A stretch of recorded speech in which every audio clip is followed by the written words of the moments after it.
peut pas enfermer les vins nature dans une définition à ce jour, d'une manière quand même très pragmatique. Un vin nature, dit nature, est un vin qui est travaillé sans intrants chimiques de synthèse, autant à la vigne qu'à la cave.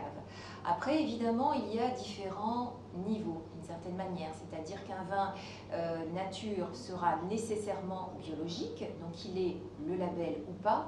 En revanche, un vin biologique ne sera pas nécessairement nature. Bon, là aussi, c'est une petite contraction, mais on commence à s'approcher d'une certaine forme de définition. Et puis après, il y a ce que j'appelle une troisième dimension, par exemple.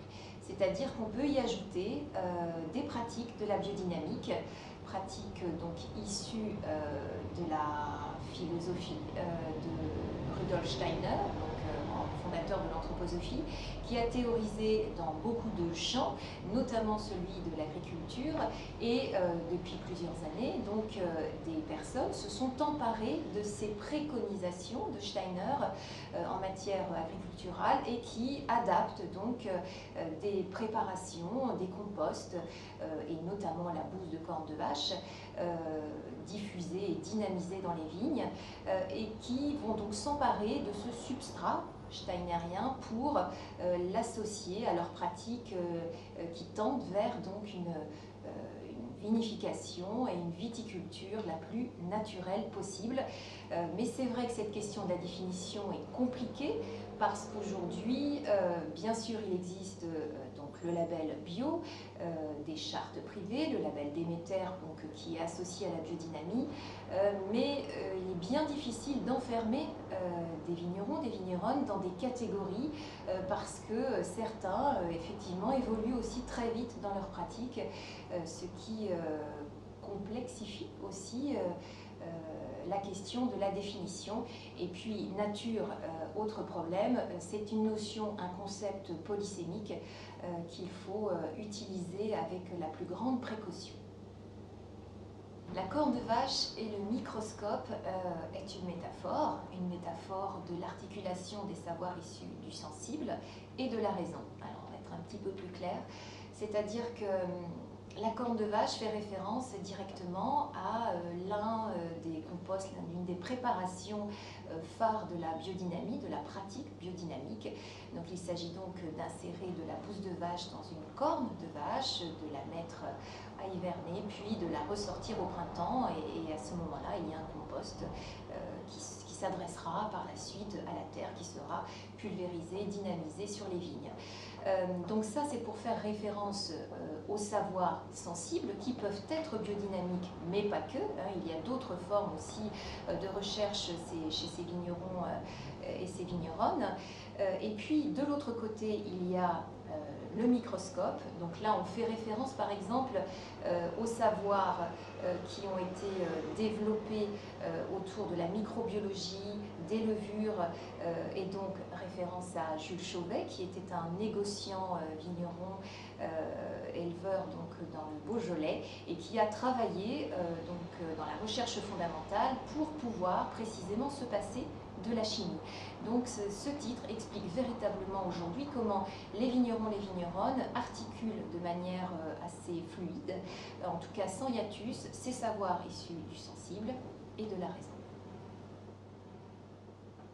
Alors ce réseau de vignerons nature avec des guillemets, j'y tiens, fait donc apparaître deux grands groupes schématiquement, c'est-à-dire ceux qui ont fait leur révolution culturelle au sein de leur propre famille de vignerons, de paysans, d'agriculteurs. Donc à un moment donné, ils ont changé leur pratique culturelle pour aller vers des formes plus naturelles. Et puis, de l'autre côté, on a toute une frange de néo-vignerons qui ont lâché des professions complètement opposées parfois donc au monde de la terre et de la vigne, et qui se retrouvent dans ces vignes avec directement une envie, la plupart du temps, de se raccrocher le plus naturellement possible donc, à la terre, aux vignes, au végétal, à l'animal. Donc, deux groupes voilà, qui fonctionnent très bien ensemble et tout cela forme effectivement une nouvelle paysannerie, de fait militante, puisqu'il fonctionne hors norme. C'est un réseau qui s'est construit historiquement hors la norme, hors des appellations d'origine contrôlée, même si certains peuvent effectivement être encore, pour certaines bouteilles, pour certaines cuvées, peuvent encore évidemment se revendiquer de l'appellation et ont le label, mais néanmoins ce sont des pratiques qui de fait sont complexes à mettre en œuvre, qui demandent du temps.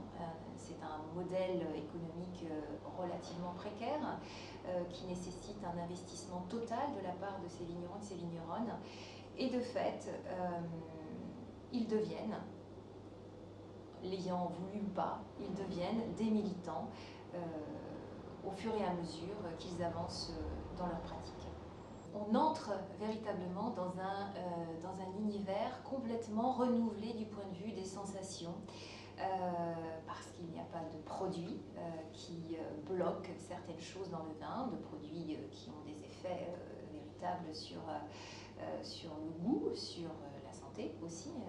Et donc, entrer en vin nature, d'une certaine manière, c'est se donner la possibilité d'accéder à des nouvelles saveurs, des nouveaux arômes, de renouveler son carnet de dégustation.